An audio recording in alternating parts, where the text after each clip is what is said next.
So hello and welcome everyone to the daily news analysis of today, that is 28th of August 2023।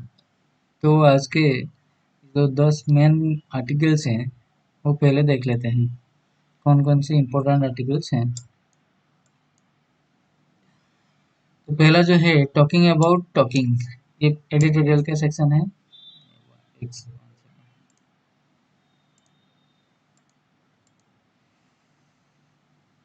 दूसरा जो article है हमारा Himalayan blunders that are ravaging the Himalayas। Third है the importance of states in space missions। An undersea tunnel is a national asset. The state scholarship for minorities. IAF holds a study to identify transport fleet requirements. Indian English poet Jayanta Mohapatra passes away in Cuttack.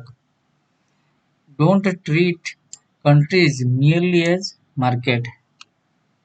PM tells global industry। Page number 11 का ये article है। ISRO releases graph of temperature variation of top soil in lunar south pole. Then जो final article है वो as Pragyan digs deep into moon, scientists at VSSC lab turn their gaze to solar wind। तो चलिए one by one इसे देख लेते हैं। तो पहला का जो है टॉकिंग अबाउट टॉकिंग, ये एडिटोरियल का सेक्शन है, ठीक है ना। India and China have once again come away from their talks with starkly different views of their ties. The only talking point from last week's brief conversation between Prime Minister Narendra Modi and Chinese President Xi Jinping on the sidelines of the BRICS summit revolved around not what was said between them, which remains largely a mystery, as is the way of informal conversation, but how it was said. The Ministry of External Affairs released no statement on the talks, although Foreign Secretary Binay Patra told reporters on August 24 that both had underlined that the maintenance of peace and tranquility in the border areas and observing and respecting the LAC are essential for normalization of the Indo-India and China relationship. He added that they had decided to direct their relevant official to intensify efforts at expeditious disengagement and de-escalations. A Chinese Foreign Ministry statement made no such mention, saying that Mr. Xi had said both sides should bear in mind the overall interests of ties and handle properly the border issues. The Chinese statement also said they had spoken and at India's request, prompting official sources in New Delhi to tell reporters that it was China that had requested a more structured bilateral meeting, which India has turned down.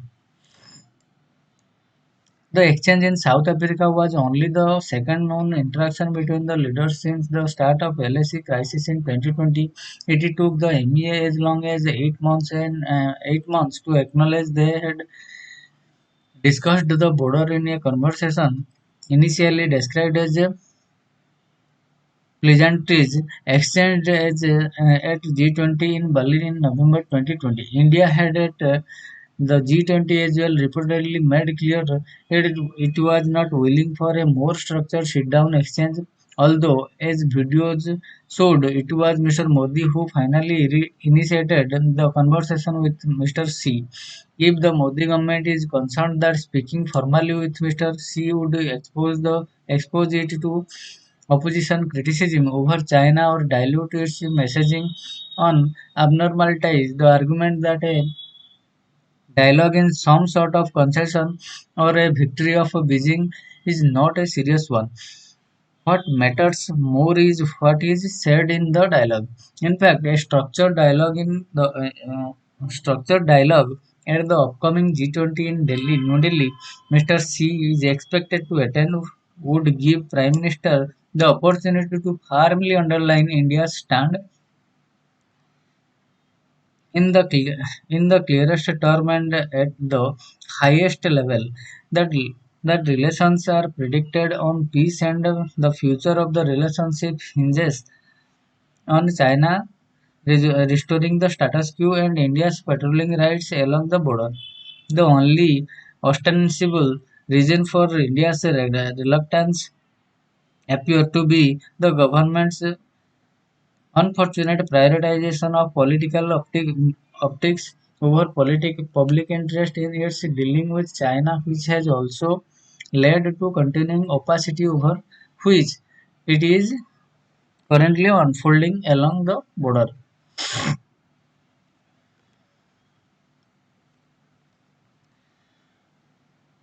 Second editorial, Himalayan blunder that are ravaging the Himalayas. Himalayan blunder that are ravaging the Himalayas.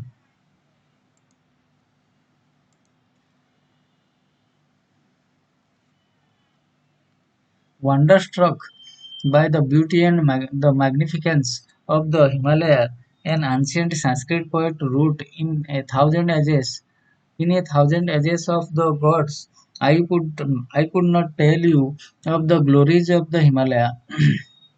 The snow-covered peaks, though increasingly diminishing, may still awaken the poet in us. But the barrenness of the hills below tells us the real story, that of steady environmental depredations. Today, the repeated tragedies of bridges, roads, and buildings being swept by raging rivers in the hill states of Uttarakhand and Himachal Pradesh epitomize a flawed developmental paradigm institutionalized in an eco-fragile region, blocked roads after a landslide at Chamoli and sinking in Josimath in the Uttarakhand, road caving in Chamba in Himachal, accidents on the Char Dham roads, and death on the all-weather road are reports that have become everyday news from Devbhumi, lands of gods, land of gods. Road project bypassing the rules.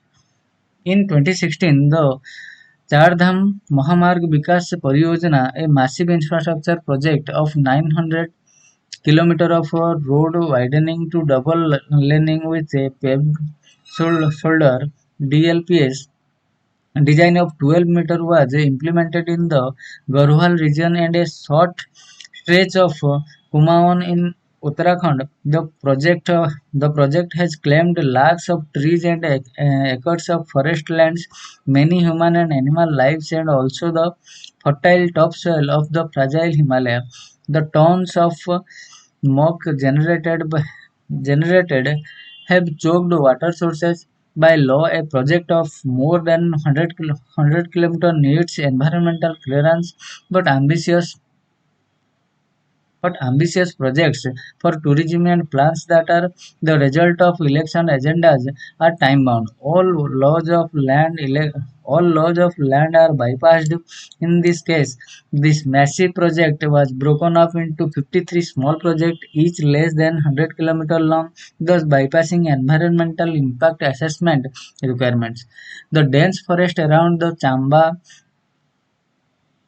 अग्रखाल, मेलेथा, Shivpuri, Rudraprayag, Chamoli, अगस्त्योमुनी,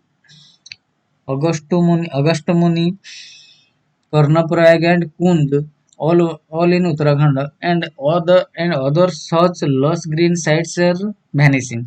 Amid the rapacious nature of the Chardham Mahamarg Vikas Pariyojana, only one pristine patch, that is the Bhagirathi eco-sensitive zone, remains.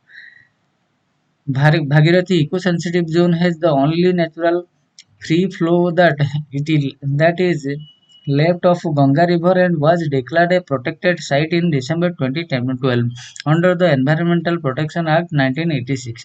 This stretch of approximately 100 km could not be touched by the Chardham Mahamarg Vikas Pariyojana project without an approved zonal master plan. and a detailed EIA.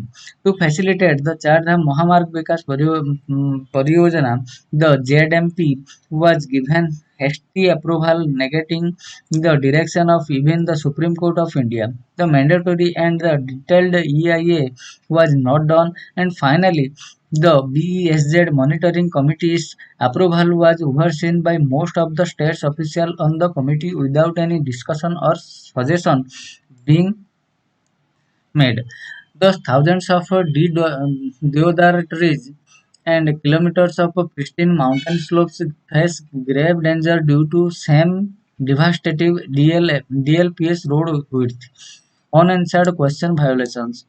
By widening hills roads by widening hill roads to DLPS alignment, the Ministry of Road Transport is only contracting its own notifications, which says, however, challenges have come to the fore in adhering to these standards.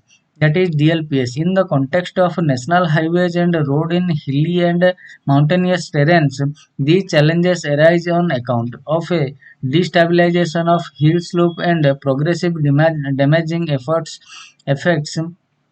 on road alignment and structures. It goes on to recommend the carriageway width shall be of intermediate lane configurations, that is of 5.5 mm width 18 feet with two-lane structures. The Supreme Court itself took cognizance of this contradiction in Civil Appeal 10930 by 2018, when a bench headed by Justice R. Nariman reprimanded the ministry and directed implementation of its own notification prospectively and retrospectively in September 2020, but the government produced the reason of national security. Eventually, a bench headed by Justice D. Y. Chandrachud in December 2021 permitted the government to do whatever it desired. No questions were asked. A review is called for as they are. Uh, a review is called for them for as there are many unanswered questions. Why did the Defense Ministry, which wanted a two-lane 7-meter width road in the first place, change its requirement to one of the DLPS road width standard? Why is double-lane road width sufficient in the border areas, while a so-called feeder road which is 80 km away from the border in BSZ region being widened to DLPS standard? How is a vulnerable road width designed that lets to unstable mountain slopes suitable for strategic road? Why did the Road Transport Ministry suggest a double-lane road width for BESZ but change its stance 2 months later? Why is a BESZ road widening project being allowed without a mandatory EIA? Why was the Char Dham Mahamarg Vikas Pariyojana project implemented with DLPS road width when its own circular suggested otherwise? When the Char Dham Mahamarg Vikas Pariyojana was announced, only the core reason of faster movement of vehicular traffic was stated. Why and when was this project changed to one of the strategic importance? Before the monsoon, the Uttarakhand government increased the carrying capacity of all the Char Dham, while the carrying capacity for the Gangotri shrine was increased to 9,000 passenger carrying units per day, even though the BESZ notification calls for a regulation of vehicular traffic. While experts have repeatedly pointed out that the Char Dham shrines of Uttarakhand are already overburdened, their carrying capacities have been increased, ignoring all scientific rationale to blindly boost the tourism sector and perhaps to justify the extensively road widening that the government is pursuing in the most vulnerable sections of Himalaya. However, after the recent warning signal by Mother Nature, the state government of Uttarakhand and Himachal Pradesh proposes a reassessment of carrying capacity. The Supreme Court too is setting a committee for same, but the larger question is whether the recommendation will be implemented or not. BESZ has witnessed several disasters in the past for such sensitive regions. The Parliamentary Standing Committee on Science and Technology, Environment, Forest and Climate Change has pointed out to the Ministry of Environment, Forest and Climate Change that the committee also believes that a one-size-fits-all approach to environment clearance should not be followed, especially for the ecologically sensitive areas of the country, such as in the Josimath, Mussoorie, and Dhanaut- Dhan- Dhanautli, which require a more meticulous approach with the only aim of furthering in the environmental interest rather than economic interest, saving the Gangotri need for regulation. One of the most challenging issues of Ganga's rejuvenation is conservation of Gangotri Glacier, which is also the fastest receding glacier. With an increase in vehicular movement and episodes of forest fires, black carbon deposits, carbon plus soot, are rising on the glacier, escalating its meeting. Another standing committee report of March 2023 on water resource says black carbon absorbs more light and emits infrared radiation that increases the temperature. Therefore, an increase in black carbon in the high Himalayas contributes to the faster melting of a glacier. Imagine the heartening, hitting road-like effect of a 12-meter wide tarred road in the vicinity of this glacier. Grit outstripping need along with manipulative political, bureaucratic and real estate lobbies is destroying the Himalayan forest and river and lives of local inhabitants in the persistent debate of environment versus development of hills. There is a very simple solution to all the chronic and acute problem that the hill faces: regulations. In BSZ, the upgradation of road to an intermediate road width that will have a minimal environmental impact is the only possible and sustainable solution.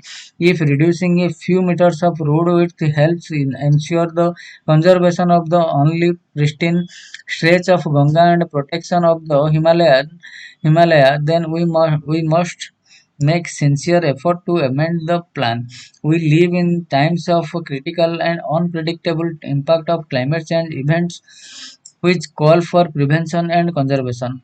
Most importantly, no development can be sustained if it ends up destroying the main lifeline for millions of people and future generations. So next जो है the states in importance of states in space mission. Importance of states in space missions.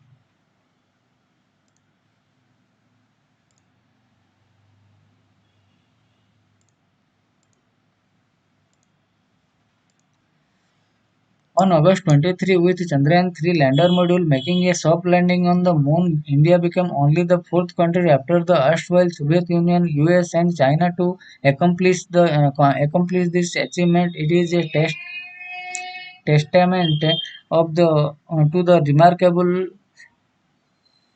ingenuity of Indian scientists that this feat was carried out at a relatively low cost.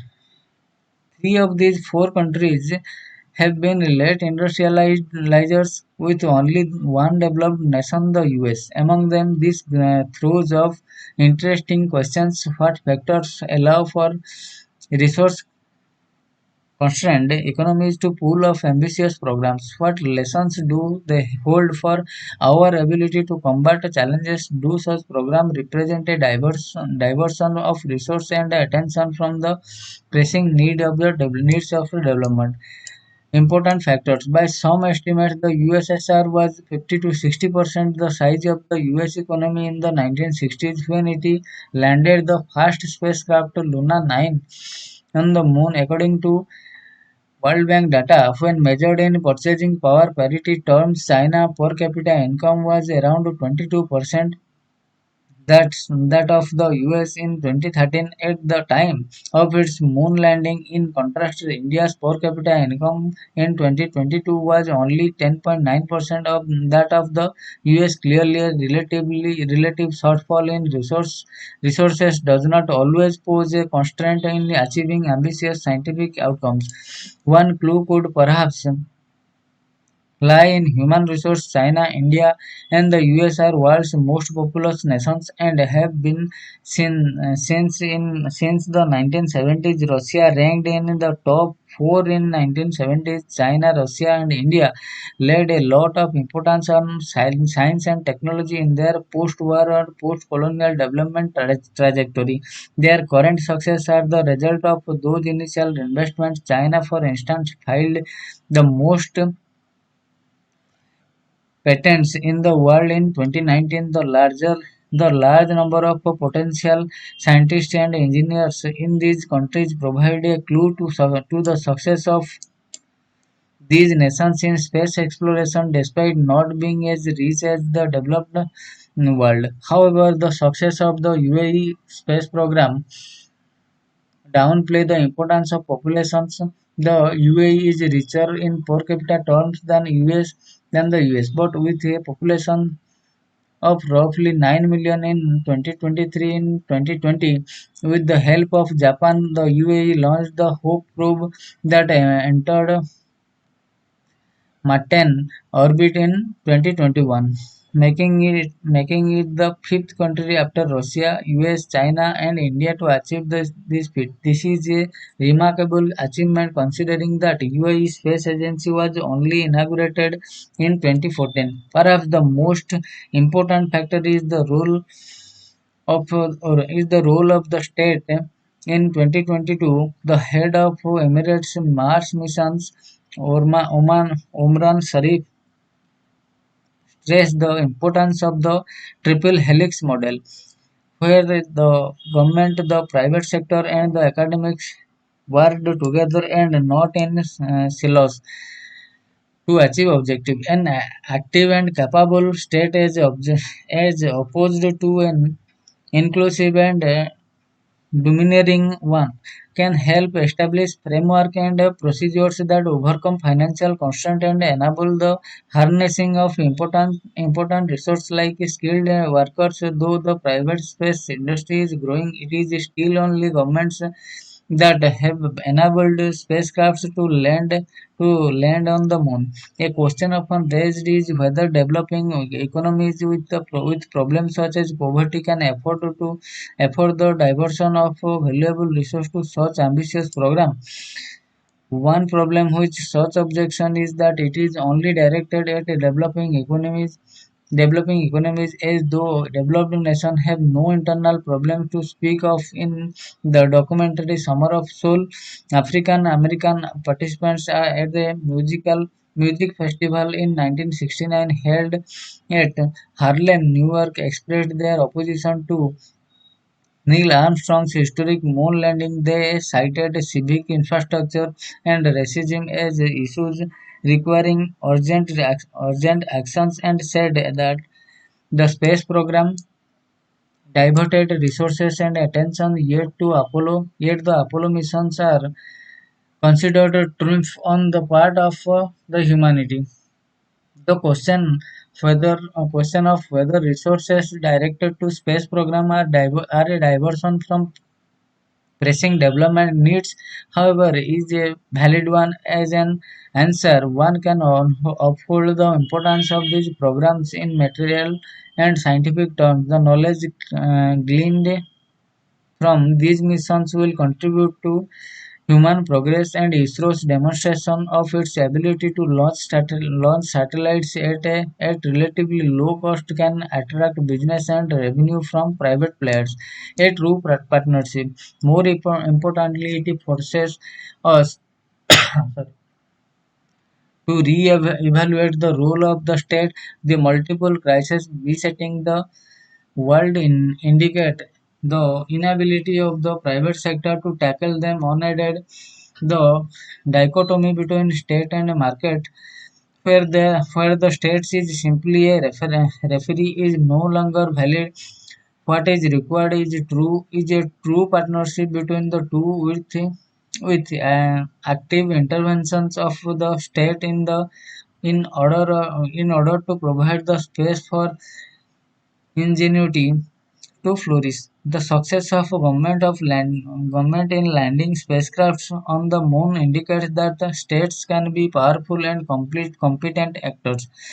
In her book Mission Economy, the economist Mariana Mazzucato studies the roles of the US government and NASA in coordinating the activities of different actors and organizations, private and public, in order to achieve the Apollo moon landings.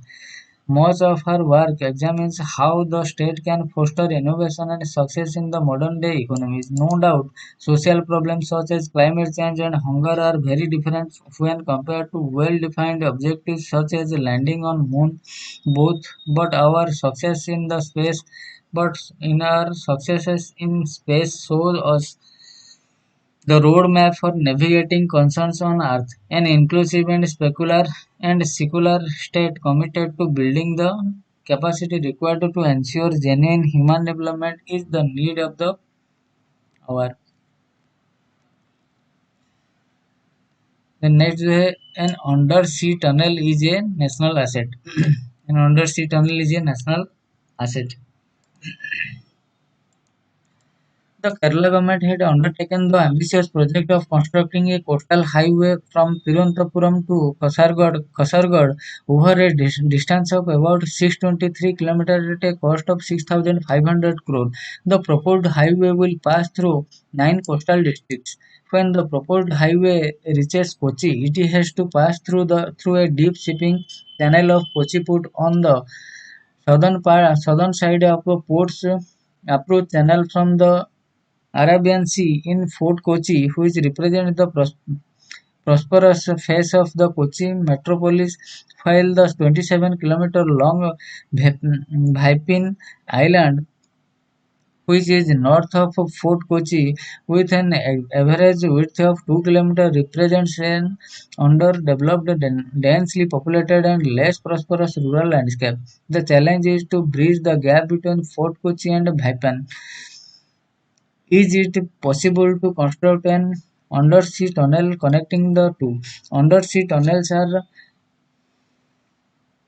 amazing display of civil, structural, and marine engineering. The channel tunnel across the English Channel connecting Folkestone in Kent in the UK with uh, Cuttack in France is about 50.5 kilometers long. The tunnel is 75 meters below the seabed. The seabed trains run through it at a speed of 160 kilometers per hour. The Eurasia Tunnel in Turkey is a 5.4 kilometer long double-deck tunnel below the seabed which links the European side of the country with the Asian side. Japan's Seikan Tunnel is 53.9 kilometers long. In India, reports suggest that the central government has sanctioned 7,000 crore for the construction of the underwater road-cum-rail tunnel across the Brahmaputra River over a distance of 9.8 kilometer. Therefore, the construction of a undersea tunnel between Fort Kochi and Vipin is a feasible proposition. Although the width of the shipping channel between Fort Kochi and Vipin is just 260 meters, heavy truck and container trailer would need a comfortable gradient to ensure a smooth passage through the tunnel. The approach road to the tunnel will need about 800 meters on either side as the tunnel under the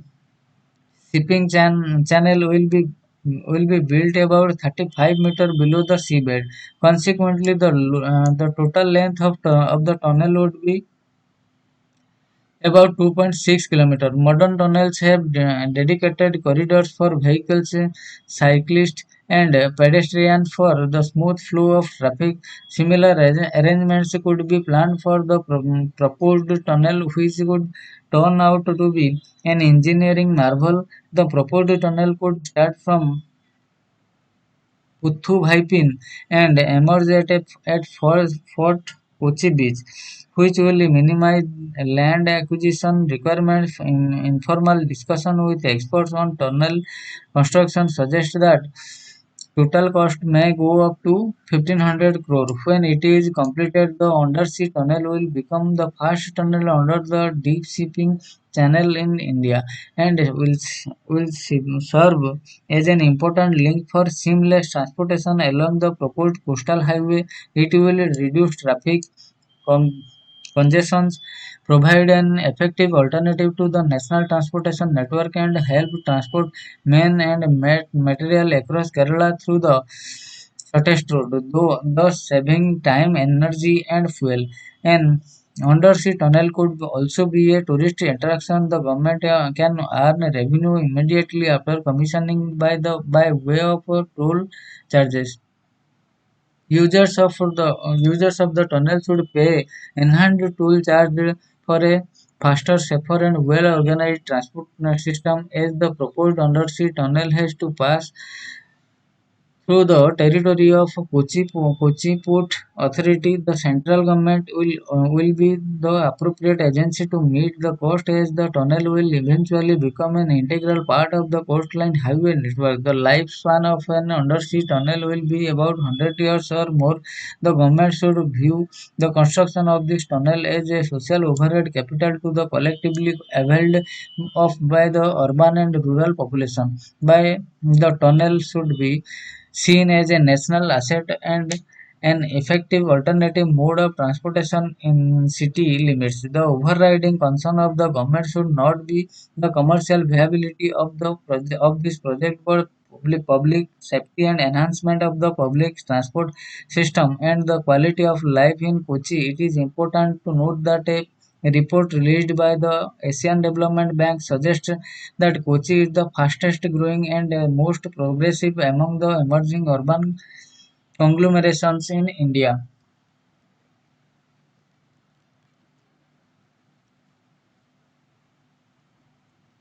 Next is the state of scholarship for minorities. The state of scholarship for minorities.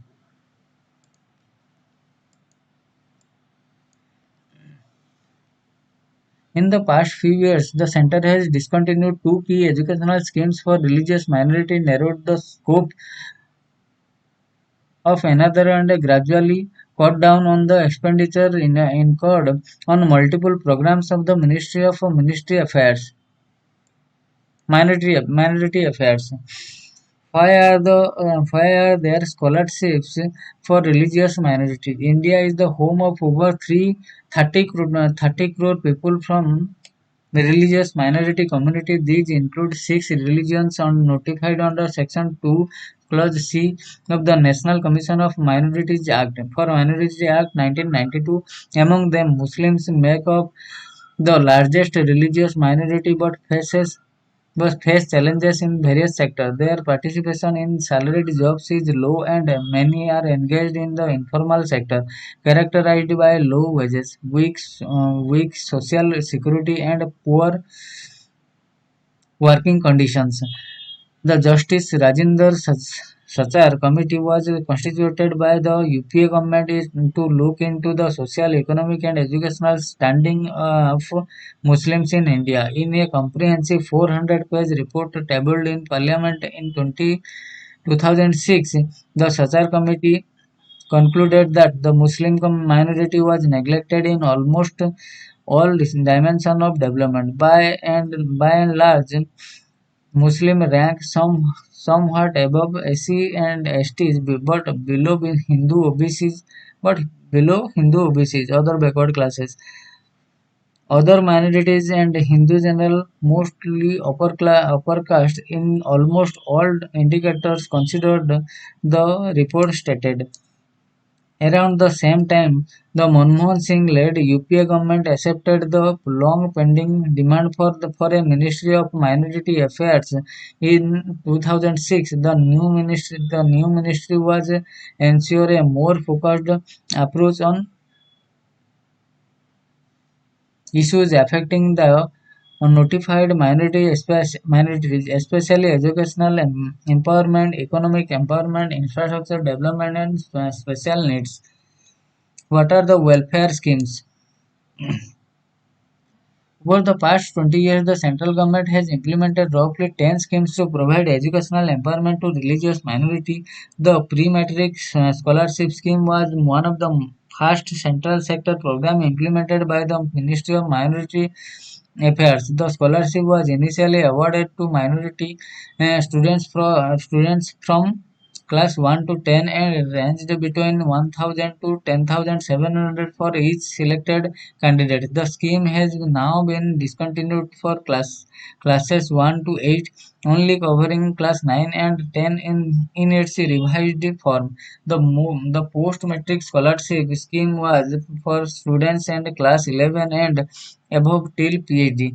It aimed to give minority students access to quality higher education with a scholarship ranging between 2,300 to 15,000 rupees.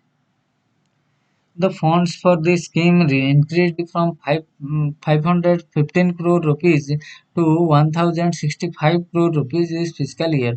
The merit cum means based scholarship scheme targeted professional and technical courses at the undergraduate and postgraduate level.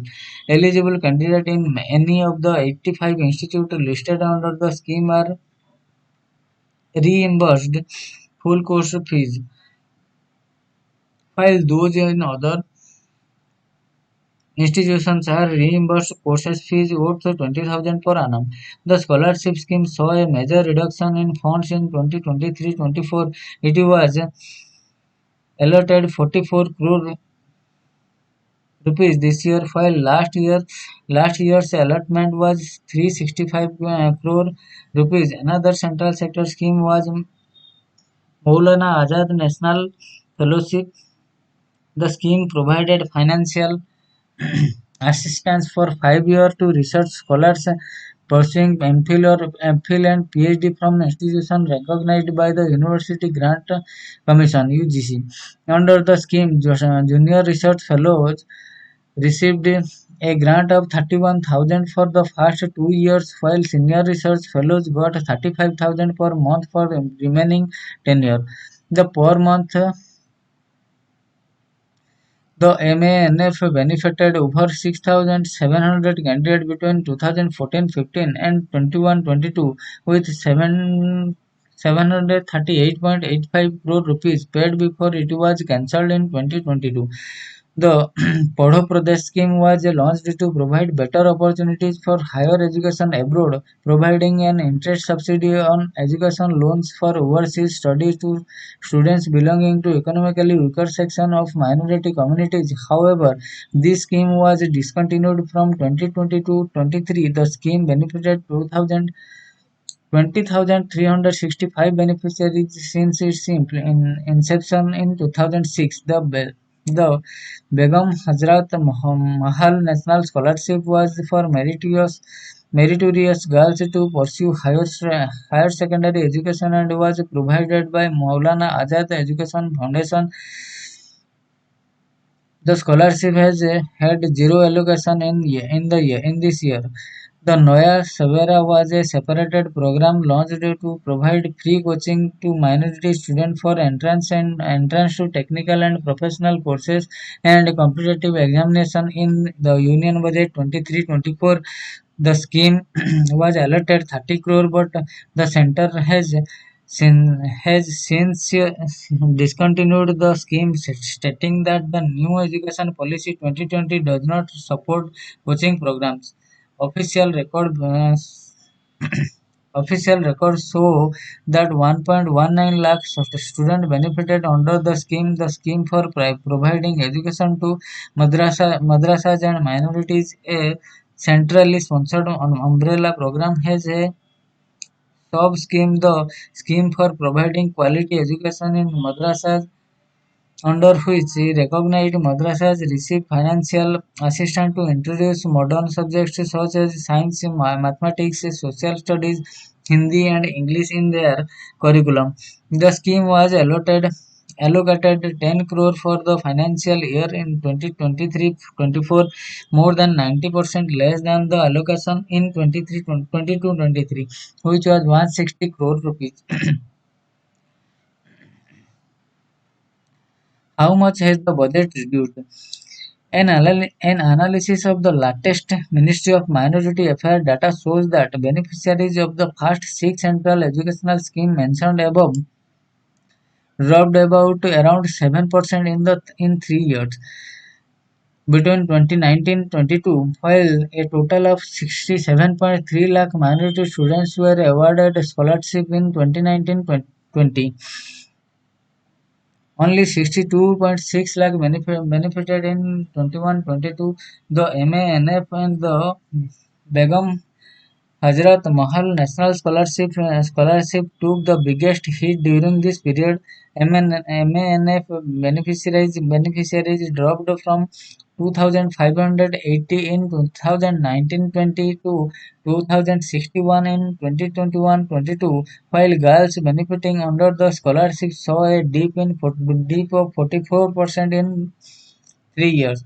The expenditure on the sixth scheme also declined by 12.5%, approximately to 2,186 crore was spent in 2021-22, while the expenditure was 2,498 crore in the 1920. The drop in minority students getting educational aid is reflected in the recent allocation of funds for ministries scheme. The budget allocation for Ministry Minority Affairs this fiscal reduced by 38% as compared to the year 2022-23, when it was allotted 5,020.5 crore rupees, revised to 2,612.6 crore rupees. The ministry was allotted 3,097 crore in the Union Budget 23-24, of which 1,689 crore was earmarked for central sector educational empowerment schemes. More than 2,500 crore were allotted for such schemes in 22-23, but there was a massive underutilization of funds even after the estimate was revised to 1,584 crore. For the pre-matric scholarship, which has benefited the maximum number of minority students, the ministry spent 43.95 crore rupees out of the revised estimate of 556 crore. Similarly, 29 crore rupees was the actual expenditure on post-matric scholarship, when the budget estimate was 515 crore in 21-22, while 1,350 crore was utilized for pre-matric scholarship. The government spent 400 crore on the post-matric scheme. The merit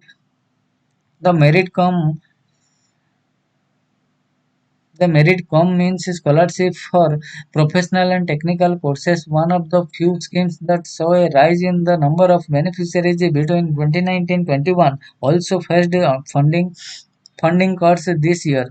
In comparison to the budget estimate of 365 crore rupees and the actual expenditure of 34.9 crore rupees in 22-23, the scheme was given 44 crore rupees in this year.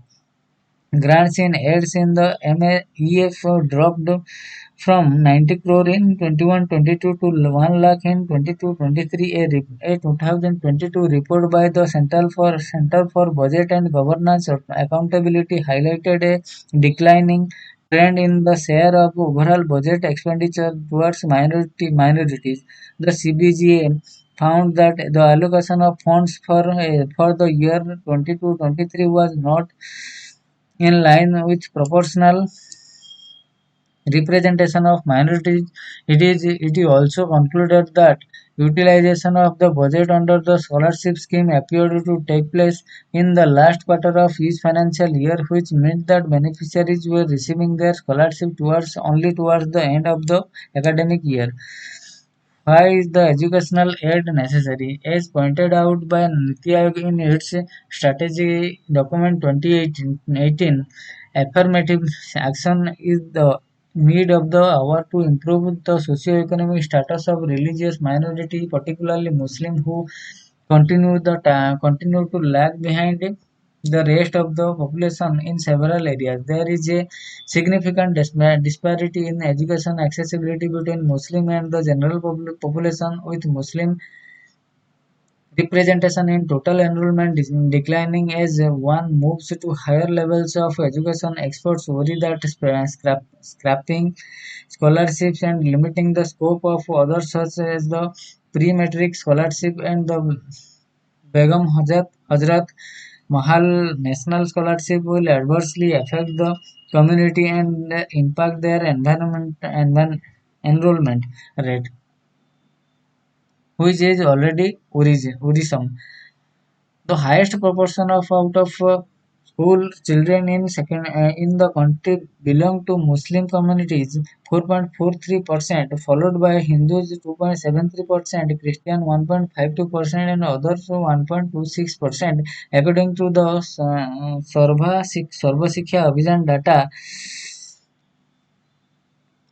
the All India Survey on Higher Education 2020-21 conducted by the Ministry of Education revealed that Muslim students were significantly behind other communities in terms of higher education enrollment, while overall enrollment recorded a 7.5% increase. The enrollment of a Muslim student dropped from 5.5% 21 lakh in 2019-20 to 4.6% 19.21 lakh in the academic year 2020-21.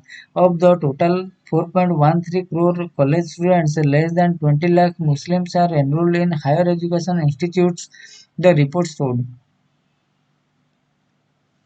What is the way forward? Niti Aayog has suggested enhancing pre-matric, post-matric, and merit-cum-means scholarship as well as the MA, NF, and National Overseas Scholarship, recommending a 15% annual increase from 2019-20. It also recommend increasing the number of scholarships for girls from minority communities by 10% every year.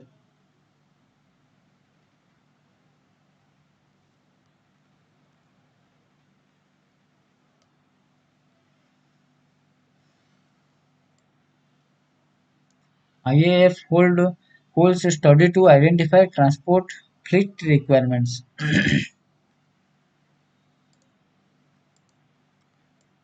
The Indian Air Force, which is looking to procure medium transport aircraft, is carrying out a comprehensive study to identify the current and future payload carrying requirement of the force. It has already issued a request for information to global manufacturers for an aircraft with load carrying capacity between 18 tons and 30 tons. The 2020 standoff with China in eastern Ladakh has changed the nature of airlift and support for the army required in high altitude areas. Two officials independently stated talks with vendors. There is a need to identify the current payload carrying capacity. IAF is also in discussion with vendors. The study is ongoing and should take about 6 months to be completed, and official sources said. This comes as several of the legacy transport fleet are in the need of the replacement. The exact requirement of the MTA would be finalized based on the outcomes of the study of the source stated. The RFI for a MTA was issued in December 2022, and the deadline to respond was extended till March 31, 2023. There are three responses to RFI officials confirmed. These include Airbus A400M, Lockheed Martin C130, and Embraer C390, among them a 400M has the maximum carrying capacity of 37 tons. The C-130 close to 20 tons and the C-390 up to 26 tons. The MTA could become a potential replacement for a part of much smaller AN-32s in service and could also replace the larger IL-76, which is also being looked into. For instance, from the experiences of the standoff, the army is looking to procure a light tank weighing up to 25 tons for deployment in the mountains, especially in the eastern Ladakh. So the IAF needs a sizable number of aircraft to airlift them, and the MTA with the requisite load capacity can cater to that.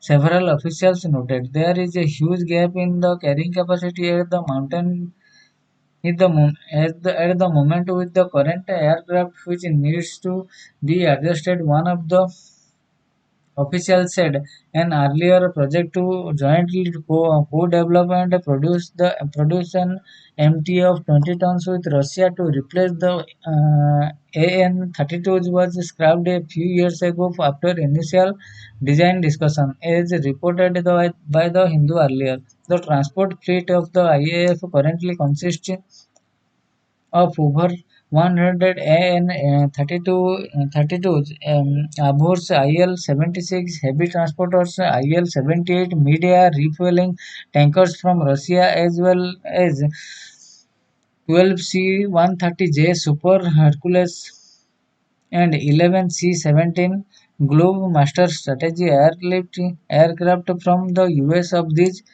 the IL-76 has a capacity to lift 45 to 50 tons and the C-17 up to 70 tons. In September 2021, the Defense Ministry signed a 21,935 crore rupees contract with Airbus and Space SA Spain for procurement of 56 C-295 MW transport aircraft to replace the Avro aircraft in service, which is being executed in partnership with Tata Advanced System Limited, and final assembly line is being set up in Vadodara, Gujarat as part of the deal. The first C-295 aircraft is scheduled to be delivered to IAF in September. The C-229 the C-295 has capacity of 9 tons and can carry up to 71 troops and 50 paratroopers. Part of the AN-32 fleet could be replaced with C-295s, which are of a similar category, officials stated. While the RFI did not specify the number of MTA required, vendors have been asked to provide a rough order of magnitude, cost, aircraft, and associated equipment for a batch of 40, 60 to and 80 aircrafts. Officials said the number required is being assessed, and the study will specify.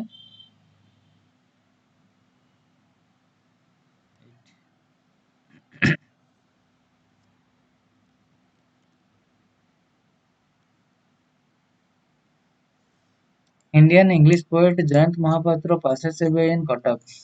Jayant Mohapatra, one of the India's best-known English poets, passed away at a hospital in Cuttack on Sunday. He was 95. The legendary poet left an imprint in Indian English poetry with his writings spanning over 50 years. Expressing grief, Chief Minister Navin Patnaik said the poet was a genius writer in both English and Odia literature. Mahapatra, a physics teacher, fell in love with English poetry in his late 30s. After publishing his first collection, Swayambha, Swayambhara and other poems in 1971, he never looked back. His work closed the Sky 10 by 10 catapulted him to the top league of writers. He was given the Sahitya Academy Award for his poem Relationship in 1981. He was awarded the Padma Shri in 1920. In 2015, he, however, offered to return the honor in protest against the rising intolerance in the country. He, he, however, offered to return the honor in protest against the rising intolerance in the country.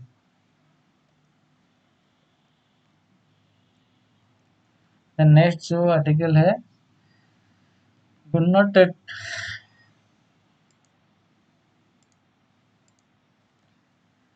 do not treat countries merely as a market. PM tells global industries.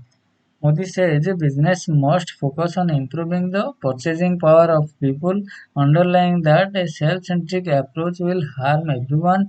PM moves International Consumer Care Day, pitches India as a solution to supply chain woes.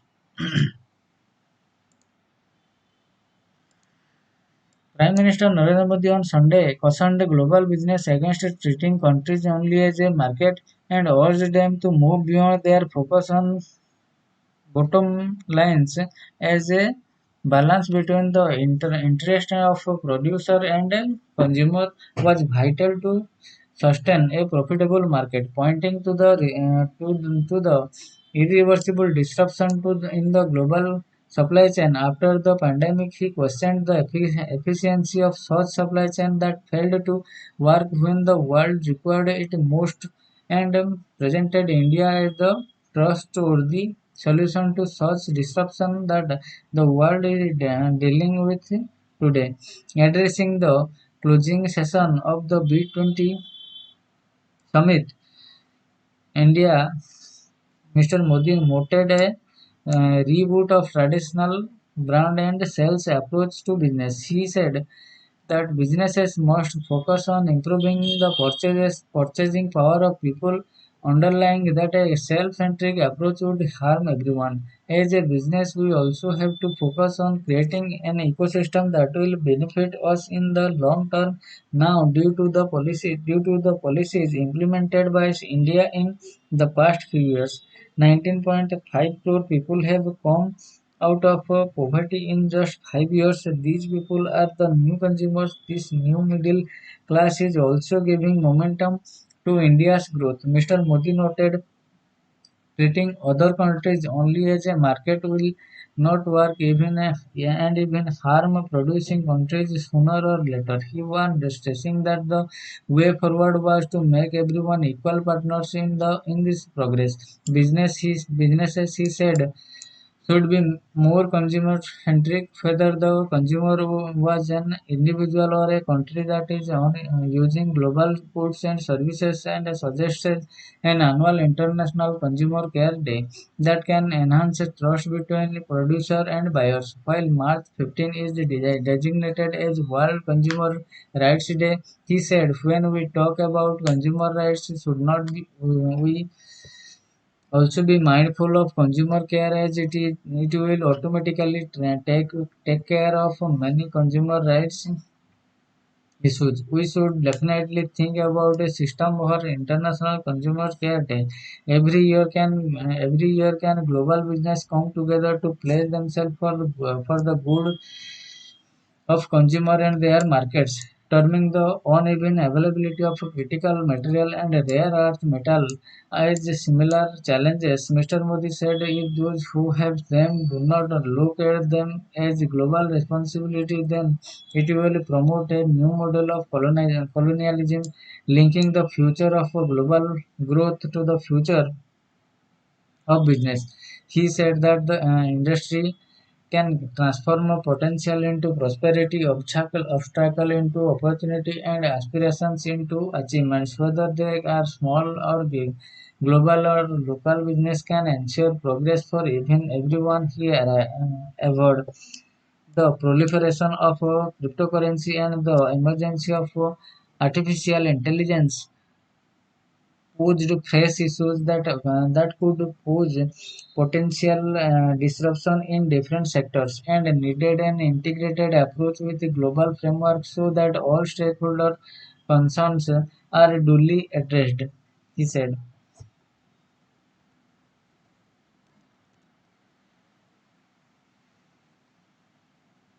The next जो article है वो है ISRO releases a graph of temperature variation topsoil in lunar South Pole.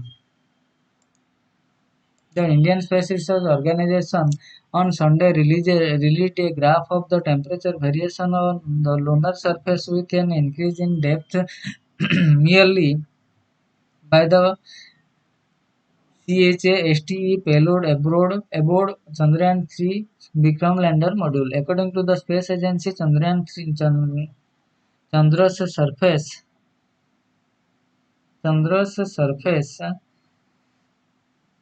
thermophysical experiment measured the temperature profile of lunar topsoil around the South Pole. To understand the thermal behavior of the Moon's surface, the payload has a term temperature proved equipped with a controlled penetration mechanism capable of reaching a depth of 10 centimeters beneath a surface. The probe is fitted with 10 individual temperature sensors. The presented graph illustrates the temperature variation of the lunar surface near surface at various depths. As recorded during the probe's penetration, this is the first such profile for the lunar South Pole. Detailed observations are underway, it said. The payload was developed by a team led by the Space Physics Laboratory of the ISRO's Vikram Sarabhai Space Center in collaboration with the Physical Research Laboratory PRL Ahmedabad. Then हमारा जो last का article है आज वो है as Pragyan digs deep into moon scientists at a VSSC lab turn their gaze to solar wind. Scientists at the Space Physics Laboratory of the Vikram Sarabhai Space Center (VSSC) here are getting ready to unravel the secrets of the solar winds as the Aditya L1 mission meant to study the sun lifts off in September. The for Aditya Plasma Analyzer package package for Aditya payload aboard Aditya L1, one of the 7 scientific payload aboard the challenging missions was developed by the SPL to gain deeper insights into the phenomena of solar winds as the constant stream of charged particles from the sun is called.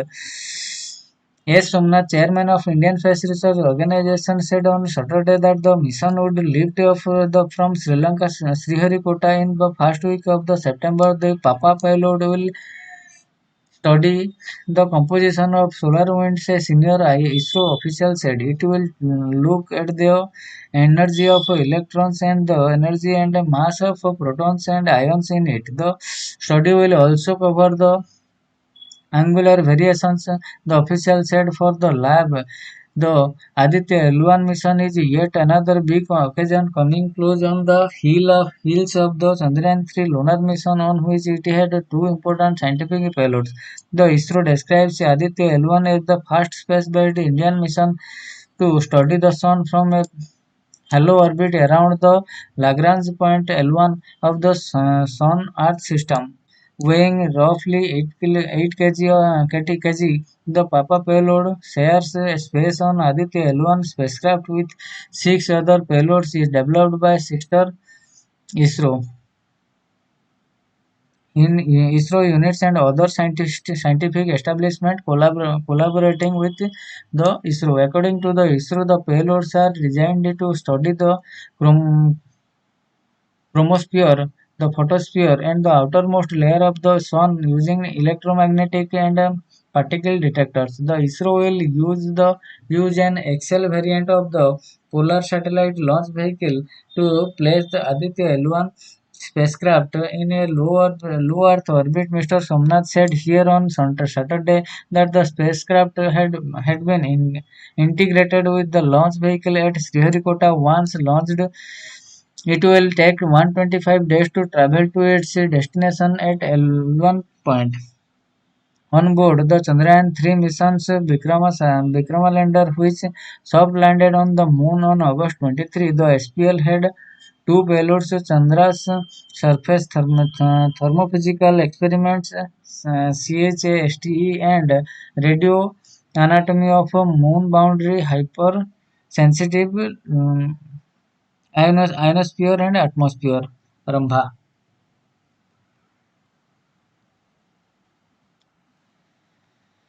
So, thank you everyone. We'll see daily news analysis from tomorrow onwards as well. So, thank you. Thank you everyone.